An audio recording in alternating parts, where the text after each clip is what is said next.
Hi everyone, it's Jessie again. I'm here with my next video. It's introducing that little guy back there. If you can see him, that's Joshua.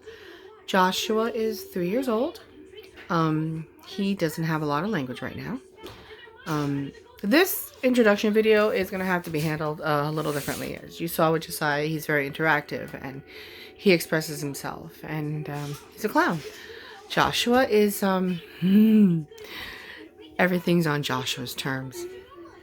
So I had to put the TV on to convince him to stay in one spot. Joshua is nonstop all day long, which is very typical of little boys, especially 3-year-old little boys.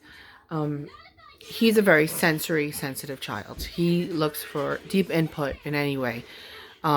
He, as you can see, has got a pacifier in his mouth, which we are trying to figure out how to get rid of, because right now he's using it in the appropriate way. It's supposed to help calm him and relax him, but during the day he chews on it. We have purchased many different types of sensory toys for the mouth. You've seen the necklaces, you've seen the things they wear on their neck, which they just chew on. There's like sticks with balls with spikes. We've tried them. He doesn't like them. He likes that, and we specifically get that type of pacifier because it's a hard silicone one, and he doesn't bite through it as quickly as the others. The other ones, you give it to him for a couple of hours and it's in the garbage. That one he has a hard time biting through, which only reinforces the fact that he's not using a pacifier in the way it's supposed to be intended. He's using it to give him that oral stimulation that he needs. We've used battery-operated toothbrushes where we stick it in his mouth and stick it right here, turn it on, and he bites down on it. He was quickly satiated on that. Occupational therapist taught us to kind of push in right back here, the jowls of the jaw, to give him that deep input. He likes that too, but ultimately nothing gratifies him and gives him what he needs like that pacifier does. There are times that he's got it turned to the side and he's got it all the way in the back of his mouth and he's chewing real hard on it. One day it's going to have to disappear. How it's going to disappear and be replaced with something else, I'm actually trying. Parents are probably thinking, why is she going to do that? I'm actually trying to teach him to chew gum. When Josiah was little, he used to take up balls. He used to take little pieces of paper, ball them up, and chew them and chew them and chew them. And for about a year, I tried teaching him how to chew gum, because no matter how many times I told him don't swallow it, he would swallow it. Well, finally, Josiah does not swallow it. I always have gum in my house for Josiah, so when he doesn't just take one piece, he takes a couple of pieces because he needs also that bunched up, tight feeling in his mouth. I'm currently trying to teach Joshua how to chew gum, because he swallows it. He's 3, you know. It'll come along eventually, and that pacifier will go away. Again, I mentioned that he's very sensory. It's not just oral stimulation. He looks for all kinds of stimulation. He is our picker and our peeler. He is our picker and our peeler. And he's not quite like Josiah, is he? Josiah wants me on the camera. He doesn't. So we have to do it like this. He's our picker and our peeler. He can peel anything off of everything. Cardboard boxes, he'll peel off the cardboard off the actual box, leaving the understructure in it, where you see all the ribs and stuff. We have a lovely little toy room that I decorated and painted and made look like a Super Mario video game. He is peeling the sheetrock. Not the sheetrock itself, but like the paper on the outside of the sheetrock. He's peeling that off on the bottom. He hasn't done it in a while, so hopefully he keeps away from it. I did create a sticker board for him. Put all kinds of stickers, different sizes, pushed them down. He peeled those off. It's you know what it is. It's the fine motor. It's the fine motor pressure of the peeling and the picking. It satisfies him, and I understand that. It's within him. And I'm not going to yell at him. As frustrating as it is, I'm not going to yell at him because he's trying to take care of something he needs. He knows what he needs and he's handling it. He likes his head squeezed. He loves, right, to squeeze his head. I have here his sensory brush. I have a couple of these. I have them in my pocketbook. I take them with me everywhere I go. I'm not gonna be able to demonstrate on him, but basically it's soft. And when he's a bit overstimulated, I will brush his arm for a couple of seconds. I will brush his legs, never the stomach. I learned not to brush the stomach. And then I'll do deep joint compressions where I kind of I'll pull his shoulder down and kind of give him that stimulation he needs. And it usually calms him down. It does a good job of it. And then I have both my kids have a weighted blanket.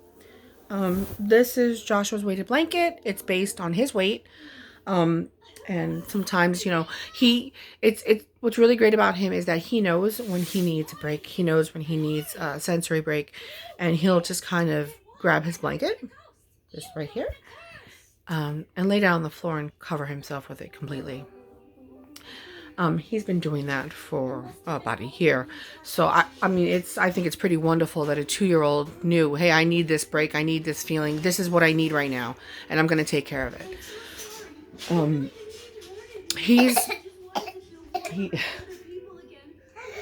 You okay? Yeah? You want a drink? Okay, I'm going to just take a moment and get him a drink. Hold on. Okay, he's got his drink. He's good. I don't know if you noticed, when he asked me for a drink, he used his hands.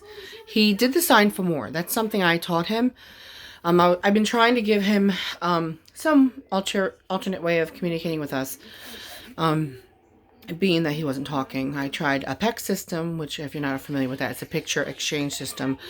Pictures on the board, takes the picture off, tells me what he wants that way. He was not having it. He was more interested in peeling the Velcro off of the pictures in the board.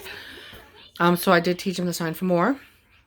And what's really cool is that not only does he use the sign for more, which is 2 hands together like this, and this means more. His approximation for a drink is, if you heard him say it. Yeah, yeah, you're doing it. See, he's asking for a drink. That's how he requests a drink. He wants more juice. Josh was also a very smart little boy. He's very, very smart. He's always thinking. His go. Okay. He's always thinking. He's always coming up with an idea. Both my sons are very, very smart. The only difference is he's not quite talking yet, but he will. I mentioned my other video. What, do you want to show them something in your life? Oh, see all those bruises? Because he's a monkey and he's always climbing something and jumping on something.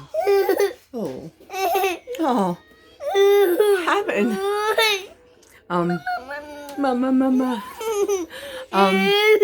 He calls me Mama now, which has been really, really nice. He calls me Mom or Mama. That's been really great to hear. So that's just a little bit about Joshua. He's younger. Again, you'll get to know him more. I don't think I ever really mentioned in my intro video my whole purpose behind this channel.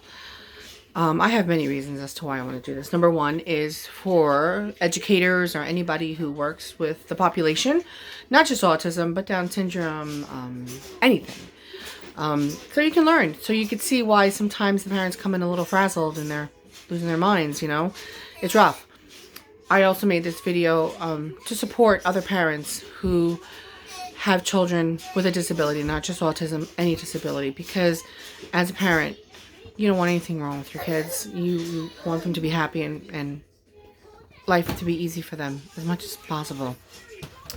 And I'm also doing this video for people who have no idea what it's like to live with anyone that's got a disability.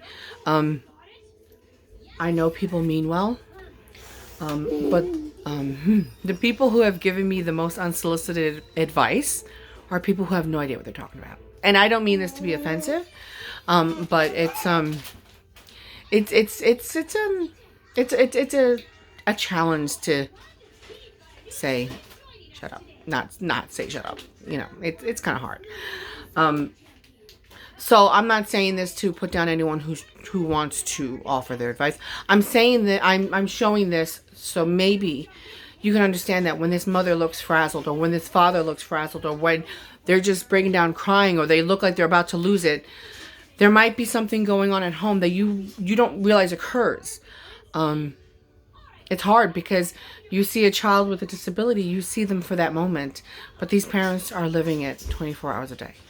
We're not looking for anyone's sympathy. All we want is patience and understanding, because that will really make all the difference to us.